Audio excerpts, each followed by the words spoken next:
ನಮಸ್ಕಾರ, ನ್ಯೂಸ್ ಫಸ್ಟ್ಗೆ ಸ್ವಾಗತ. ನಾನು ಚಂದನಾ ಶೆಟ್ಟಿ. ಸರ್ಕಾರ ವರ್ಸಸ್ ಬೀದಿ ಬದಿ ವ್ಯಾಪಾರಿಗಳು. ನಿಜಕ್ಕೂ ಬೆಂಗಳೂರಲ್ಲಿ ಏನಾಗ್ತಾ ಇದೆ?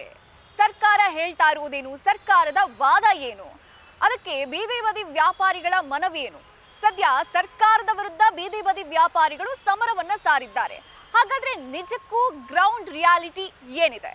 ಇವತ್ತಿನ ಈ ಎಪಿಸೋಡ್ ನಲ್ಲಿ ಈ ವಿಚಾರದ ಬಗ್ಗೆ ನೋಡೋಣ.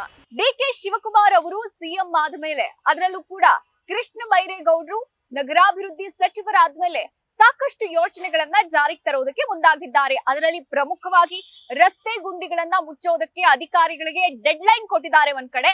ಮತ್ತೊಂದ್ ಕಡೆ ಫುಟ್ಪಾತ್ ಒತ್ತುವರಿ ತೆರವು ಕಾರ್ಯಾಚರಣೆ ಭರದಿಂದ ಸಾಗ್ತಾ ಇದೆ. ಅಧಿಕಾರಿಗಳಿಗೆ ಕಟ್ಟುನಿಟ್ಟಿನ ಸೂಚನೆ ಕೊಟ್ಟಿರುವಂತಹ ಸಚಿವರು ಯಾವುದೇ ಕಾರಣಕ್ಕೂ ಯಾರ ಒತ್ತಡಕ್ಕೂ ಮಣಿಯದೆ ಫುಟ್ಪಾತ್ ಅನ್ನ ಕ್ಲೀನ್ ಮಾಡಬೇಕು, ಸ್ವಚ್ಛ ಮಾಡಬೇಕು ಅನ್ನುವಂತ ಕಟ್ಟಾಜ್ಞೆಯನ್ನ ಕೊಟ್ಟಿದ್ದಾರೆ. ಹೀಗಾಗಿ ಬೆಂಗಳೂರಿನ 5 ಪಾಲಿಕೆಗಳಲ್ಲೂ ಕೂಡ ಫುಟ್ಪಾತ್ ಒತ್ತುವರಿ ತೆರವು ಕಾರ್ಯಾಚರಣೆ ನಡೀತಾ ಇದೆ.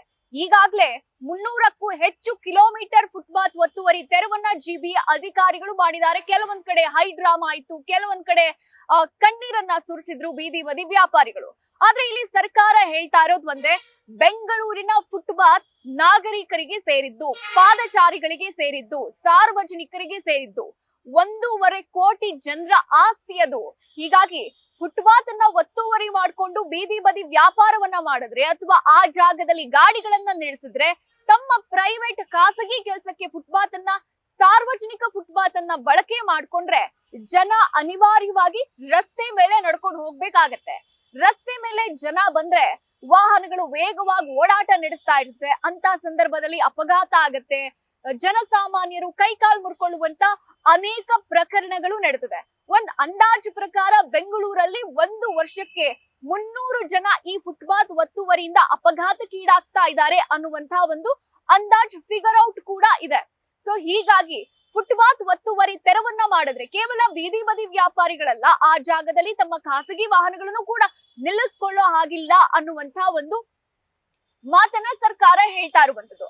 ಆದ್ರೆ ಮತ್ತೊಂದ್ ಕಡೆ ಸಿಲಿಕಾನ್ ಸಿಟಿ ಬೆಂಗಳೂರಲ್ಲಿ 1 ಲಕ್ಷಕ್ಕೂ ಅಧಿಕ ಬೀದಿ ಬದಿ ವ್ಯಾಪಾರಸ್ಥರಿದ್ದಾರೆ. ತಮ್ಮ ಬೆಳಗಾದ್ರೆ ಸಾಕು ಬೀದಿ ಬದಿಯಲ್ಲಿ ತಮ್ಮ ಅಂಗಡಿಗಳನ್ನ ಇಟ್ಕೊಂಡು ಜೀವನ ಮಾಡ್ತಾ ಇರೋ ಎಷ್ಟೋ ವ್ಯಾಪಾರಸ್ಥರನ್ನ ನಾವು ಬೆಂಗಳೂರಲ್ಲಿ ನೋಡ್ತೀವಿ. ಈಗ ಅಂಥವರ ಬದುಕು ಸಂಕಷ್ಟಕ್ಕೆ ಸಿಲುಕಿರುವಂತದ್ದು. ನಮಗೆ ವ್ಯಾಪಾರ ಬಿಟ್ಟು ಬೇರೇನು ಗೊತ್ತಿಲ್ಲ, ನಾವ್ ಏನ್ ಮಾಡ್ಬೇಕು ಅನ್ನುವಂಥದ್ದು ವ್ಯಾಪಾರಸ್ಥರ ಒಂದು ಒಕ್ಕೊರಳಲ ಅಳಲು ಅಂತ ಹೇಳ್ಬೋದು. ಹಾಗಾದ್ರೆ ವ್ಯಾಪಾರಸ್ಥರು ಏನ್ ಹೇಳ್ತಾ ಇದ್ದಾರೆ ಅನ್ನೋದನ್ನ ಗಮನಿಸಿದಾಗ ಅವರು ನಮಗೆ ನೋಟಿಸ್ ಅನ್ನ ಕೊಟ್ಟಿಲ್ಲ, ಜಿಬಿಎ ಆಗ್ಲಿ ಸರ್ಕಾರದಿಂದ ಯಾವುದೇ ಮುಂಗಡ ನೋಟಿಸ್ ಅನ್ನ ಕೊಡದೆ ಏಕಾಏಕಿ ತೆರವನ್ನ ಮಾಡ್ತಾ ಇದ್ದಾರೆ, ಒಕ್ಕಲೆಬ್ಬಿಸುವಂತ ಕೆಲಸವನ್ನ ಮಾಡ್ತಾ ಇದ್ದಾರೆ ಅಂತ. ಸುಪ್ರೀಂ ಕೋರ್ಟ್ ಕಾನೂನು ಕೂಡ ಇದೆ ನಮಗೆ, ಅಂದ್ರೆ ನೋಟಿಸ್ ಅನ್ನ ಕೊಡದೆ ಯಾವುದೇ ಬೀದಿ ಬದಿ ವ್ಯಾಪಾರವನ್ನ ತೆರವು ಮಾಡಬಾರ್ದು ಅನ್ನುವಂತ ಕಾನೂನು ಕೂಡ ಇದೆ. ಆ ಕಾನೂನನ್ನು ಕೂಡ ಇವರು ಗಾಳಿಗೆ ತೂರಿದ್ದಾರೆ. ಮತ್ತೊಂದ್ ಕಡೆ ನಮಗೆ ಆಲ್ಟರ್ನೇಟ್ ವ್ಯವಸ್ಥೆಯನ್ನ ಮಾಡಿ, ಪರ್ಯಾಯ ಜಾಗದ ವ್ಯವಸ್ಥೆಯನ್ನ ಮಾಡಿ ತದನಂತರ ನಮ್ಮನ್ನ ಎತ್ತಂಗಡಿ ಮಾಡ್ಲಿ ಅನ್ನುವಂತ ಕೆಲವೊಂದಿಷ್ಟು ವ್ಯಾಪಾರಸ್ಥರು ಹೇಳ್ತಾ ಇರುವಂತ ಒಂದು ಪ್ರಶ್ನೆ ಕೂಡ ಇದೆ. ಮತ್ತೊಂದು ಕಡೆ ಬೀದಿ ಬದಿ ವ್ಯಾಪಾರಸ್ಥರು ಸರ್ಕಾರಕ್ಕೆ ಕೆಲವೊಂದಿಷ್ಟು ಪ್ರಶ್ನೆಗಳನ್ನ ಕೇಳ್ತಾ ಇದ್ದಾರೆ. ಸರ್ಕಾರ ಹೇಳ್ತಾ ಇದೆಯಲ್ಲ 300 ಜನ ಫುಟ್ಪಾತ್ ಒತ್ತುವರಿಯಿಂದ ಸಾವನ್ನಪ್ಪಿದ್ದಾರೆ ಅಂತ, ಅದರಲ್ಲಿ ಯಾರೊಬ್ರು ಕೂಡ ಬೀದಿ ಬದಿ ವ್ಯಾಪಾರಸ್ಥರು ಕಾರಣದಿಂದ ಸಾವನ್ನಪ್ಪಿಲ್ಲ. ರಸ್ತೆ ದಾಟ್ತಾ ಸಾವನ್ನಪ್ಪಿದ್ದಾರೆ, ಮತ್ತಿನ್ನೇನಕ್ಕೋ ಸಾವನ್ನಪ್ಪಿದ್ದಾರೆ, ಅದಕ್ಕೂ ನಮಗೂ ಸಂಬಂಧ ಇಲ್ಲ.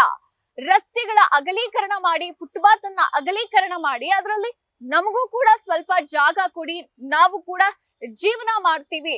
ಮತ್ತೊಂದು ಆಗ್ರಹ ಏನಂದ್ರೆ, ಈಗಾಗ್ಲೇ ಸಾಕಷ್ಟು ಕಡೆಗಳಲ್ಲಿ ಫುಟ್ಪಾತ್ ಒತ್ತುವರಿ ಆಗೋಗಿದೆ, ಒತ್ತುವರಿ ತೆರವು ಆಗೋಗಿದೆ. ಆ ಜಾಗದಲ್ಲಿದ್ದಂತ ಎಷ್ಟೋ ಅಂಗಡಿಗಳನ್ನ ಜಿಬಿಎ ಅಧಿಕಾರಿಗಳು ವಶಕ್ಕೆ ಪಡ್ಕೊಂಡಿದ್ದಾರೆ.